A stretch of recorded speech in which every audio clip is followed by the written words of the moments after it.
Hi, I'm Dr. Jim, a space scientist and a musician. Welcome to Space Quest, where we use stories and songs to learn about space with some special visitors from the future. In this episode, let's think about what would happen if someday we were to hear from an alien race. Imagine what it would mean if we received a radio message from aliens living somewhere else in the universe. If so, perhaps all the people of Earth could unite to find a way to contact them. Maybe even kids could go visit them someday. Do you think kids can go into space? Someday, there could be a girl named Laura and a boy named Tommy with their own spaceships and robot companions who come back from the future to learn how space exploration began. Here's a song about kids in space. Once we went into space to be part of a race so that people could walk on the moon. Many years have gone by, but again we will fly and return to the sky sometime soon. Can a girl fly through space to a planet? Could she pilot her spaceship and land it? Could she fly through the sky as the stars go by and bring home a space pomegranate?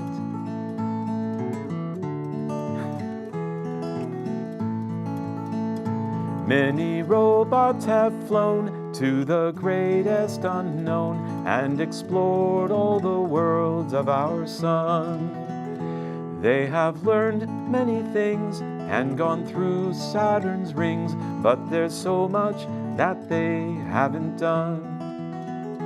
Can a boy fly through space in a rocket? Could he learn how to steer and to dock it? Could he fly through the sky as the stars go by and hold meteors in his pocket? You could learn to fly as the stars go by and reach for the endless sky. When the sun starts to sigh, many atoms will fly to be caught by the earth and remain. Glowing curtains of light will extend out of sight, painting colors that fall like the rain. Can the kids of the earth catch auroras? Could they have names like Tommy or Laura? Could they fly through the sky as the stars go by and hold northern lights in fedoras? You could learn to fly as the stars go by and reach for the endless sky. There's a world that's nearby with a red-colored sky and some others with ice all around. Some are big balls of gas where you'll never see grass since they don't really have any ground. Can the kids of the earth reach the heavens? Could they answer the biggest of questions? Could they fly through the sky as the stars go by and reach for new worlds as they beckon? Could they fly through the sky as the stars go by and reach for new worlds as they beckon?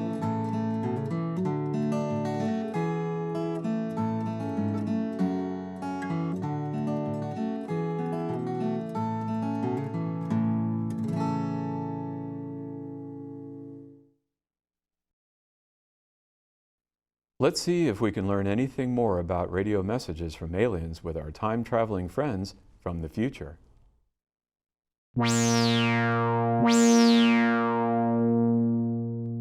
Hi, Piper and Vista. It's good to see you both again after quite a while. I hope you're both doing well. Hi, Dr. Jim. The reason it has been so long is that we've been busy receiving upgrades to our robotic systems.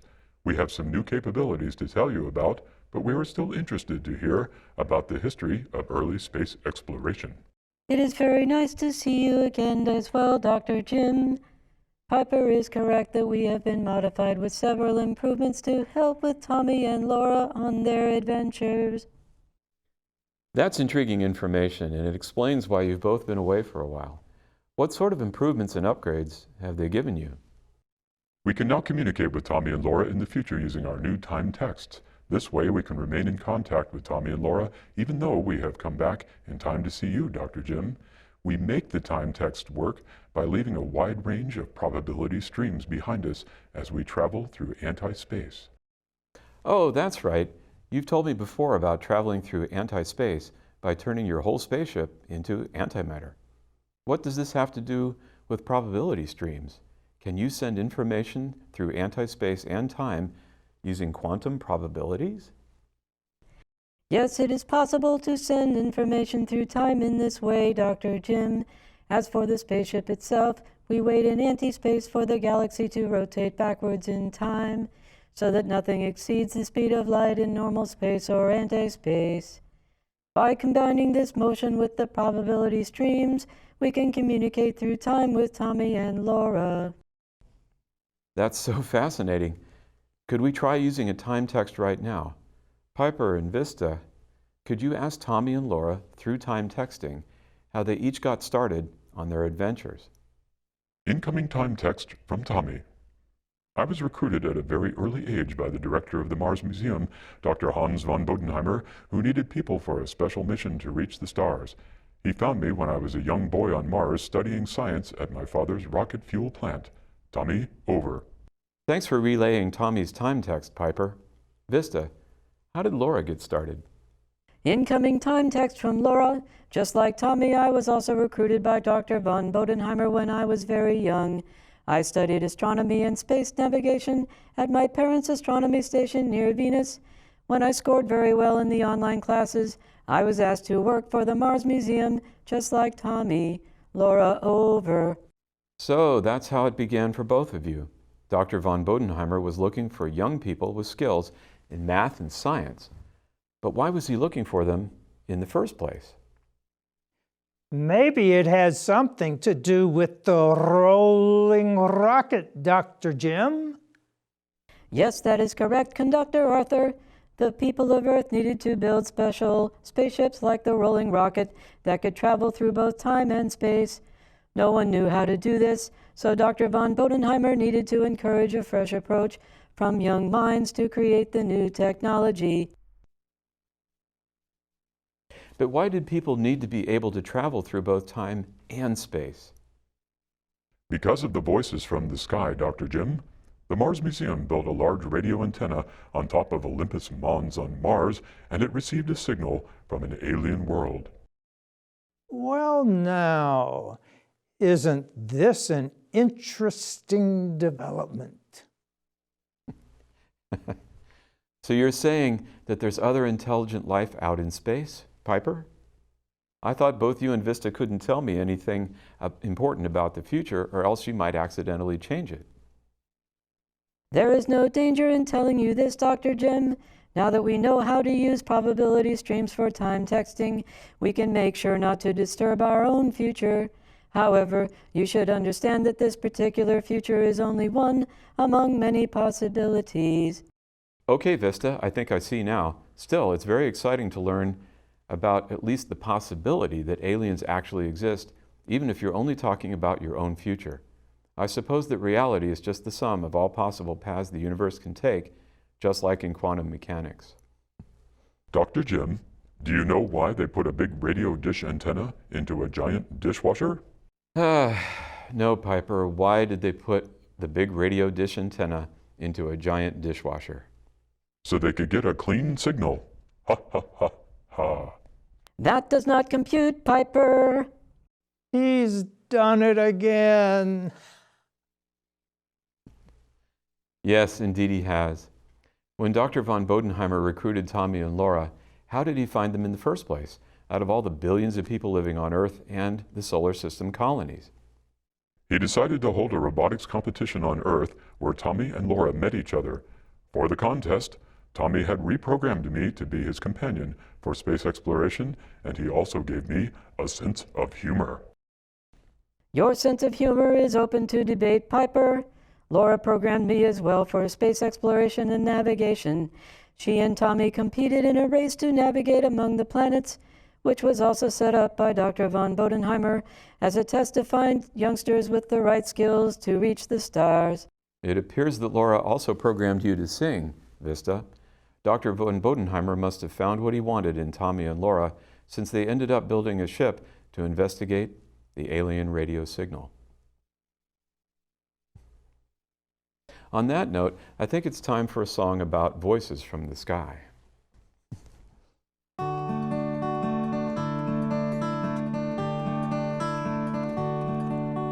If we heard a friendly word far away from space, we might hear loud and clear from another race. Maybe we could learn how to speak to them in turn and locate their home and birthplace.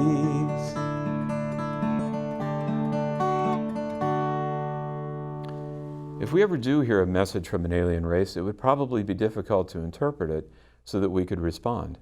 I'm sure people would like to visit them, but it's likely any aliens would be very far away, which means their message would also be really old. Exactly, Dr. Jim. That's why Tommy and Laura learned to be space explorers and engineers, to build their spaceship to go back in time. This way, they could meet the aliens at the same time they sent their message. I see. They built the Antimatter Timeship because of an alien radio message from the sky. How interesting would it be to learn about another civilization like that?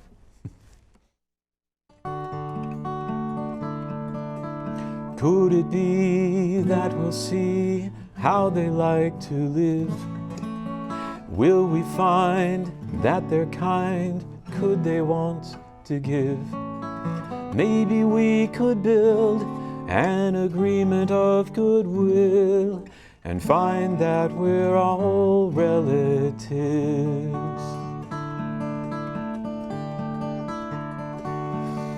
We'd be first to try learning how to fly all the way out to the voices from the sky.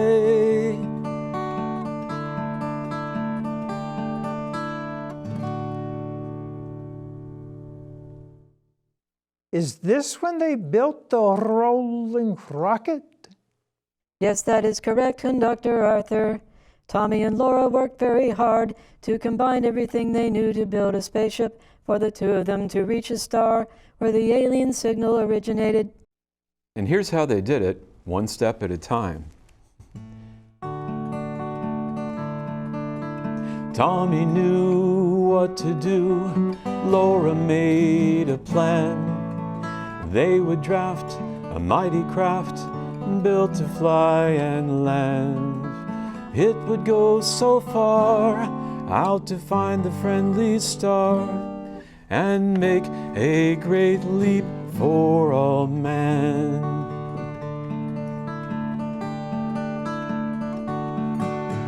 We'd be first to try learning how to fly all the way out to the voices from the sky.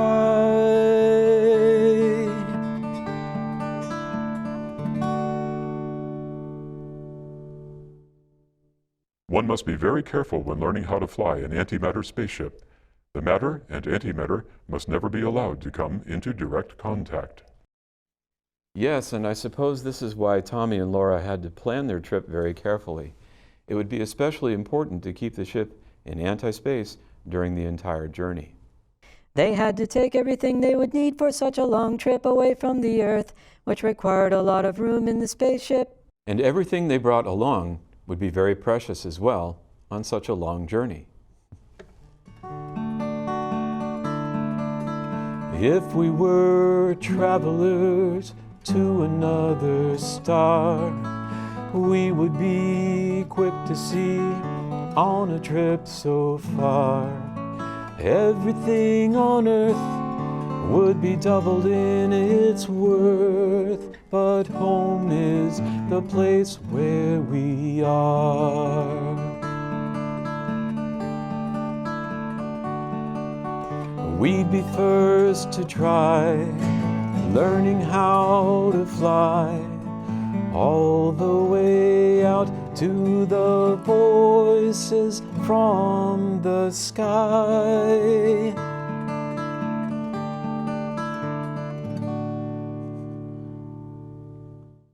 There's no place like home. How true, Conductor Arthur. Now that we know why Dr. von Bodenheimer recruited Tommy and Laura to build and fly their special time ship in the future, I have to wonder how the rest of the world reacted to the news of a radio message from an alien civilization. The people of Earth and the other solar system colonies are all quite surprised to learn that they were not alone in the universe. That is correct, Piper. All of the people decided as one united human race to reach for the aliens' planet of origin. It became the most significant event in human history, and it motivated the most important space project ever attempted by humankind. That sounds wonderful. For the first time in human history, all the people of Earth would be all working together. I suppose that means people would appreciate each other much more and would also appreciate our precious home planet more as well. Until that situation changes in the future, the best way to monitor the condition of the Earth is with robotic satellites. As you know, Dr. Jim, the only way to see the whole Earth at once is to observe from far away in space. That's right, Piper. Satellites can use their cameras to watch the Earth for changes in the ice caps, the forests, and even ocean temperatures. Once the people of Earth all work together, I'm sure they would do a good job of taking care of their home. Incoming time text from Laura. Would you please sing your song called How Green Is the World for us again? Dr. Jim, Laura, over. Yes, Dr. Jim. Please sing us your song. I'd be happy to sing it for you. Let's take it in pieces.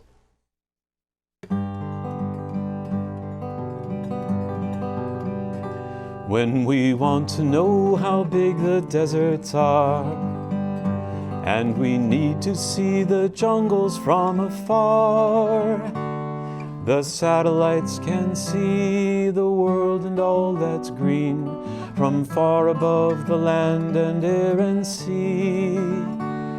How green is the world, to see it we must fly away into space until it fills the sky. The world is so big we cannot see it all, but from far away the world can look so small.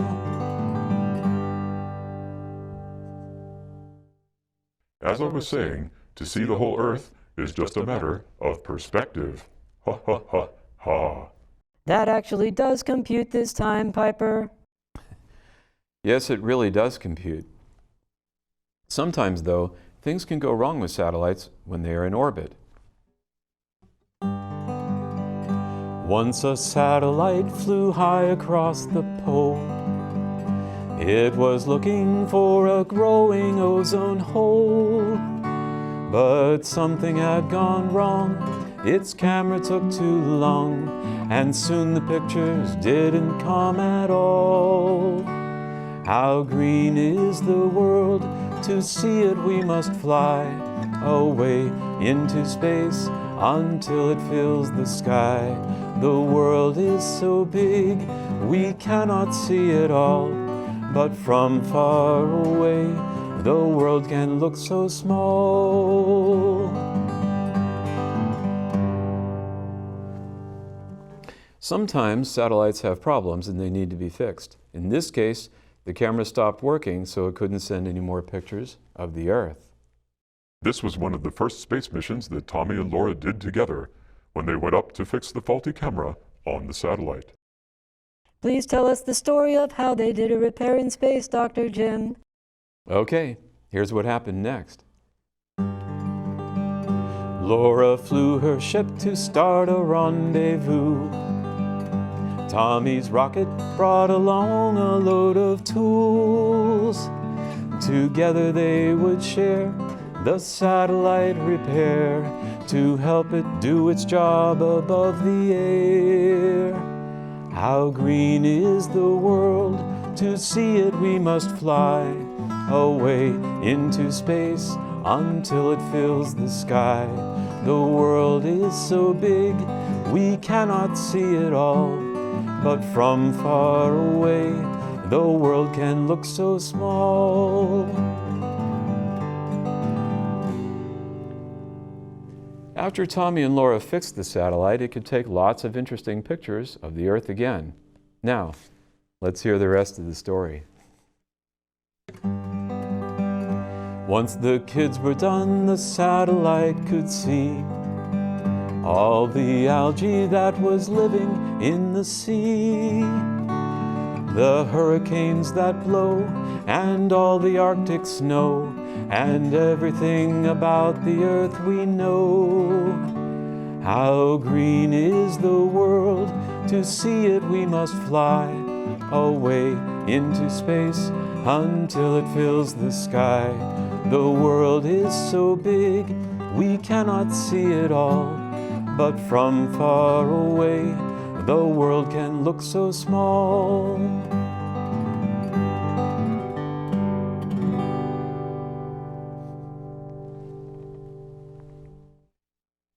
We've been talking about the possibility that people might receive a radio message from space someday in the future. If a signal like that were ever to be found in space, it would change the way people think about the world and of themselves. Even if we were to find out that there was other life in the universe, our home planet Earth would still be very precious to us. Incoming time text from Tommy. Even when we humans create colonies on other planets, like on Mars, we still try to make their environments as much like the Earth as possible. Tommy, over. Incoming time text from Laura. That's right, Tommy. And we also recreate Earth conditions on space stations just like the one I grew up near Venus. This is why we rotate our space stations to simulate Earth gravity. Laura, over. Many people have worked very hard to search for extraterrestrial intelligence, including one of the first scientists to start that project, Dr. Carl Sagan. As of today, we have not received any proof that alien life exists, but the search will go on. Mars would be a great place for a large radio antenna, especially at the top of Olympus Mons, which is the tallest volcano in the solar system. Yes, and this is why the Mars Museum built the largest radio observatory in the solar system on Olympus Mons. In addition to detecting the radio signal, the observatory was also able to decode it and determine where it came from. This was a fine example of radio astronomy. You sound very pleased about this, Vista. I'm sure that as an astronomer yourself, you would appreciate how big of a job that would be. Do you remember the question we were going to think about? The question was, what do you think would happen if we ever heard a radio signal someday with a message from an alien civilization? We heard lots of clues from Piper and from Vista, who talked about many different things that Tommy and Laura did to prepare for their trip to another star when they grew up on Mars and Venus. They started out by taking general classes in math, science, and engineering, and then later they specialized in astronomy, particle physics, and rocket propulsion. Putting all this together allowed them to create a special spaceship for the two of them to try to reach the star where the friendly radio signal came from. And what a beautiful spaceship it is. Indeed it is, Conductor Arthur. The answer to today's question is that everything could change for the human race if we were to hear from another race of aliens. Our home world would seem very valuable since it's the only place where humans originate. Also, everyone on Earth would be interested to learn more about any possible alien life. I'd like to thank my friends Piper, Vista, and Conductor Arthur very much for joining me today on Space Quest, and you too. Remember, keep your eye on the sky and keep thinking for yourself. Goodbye.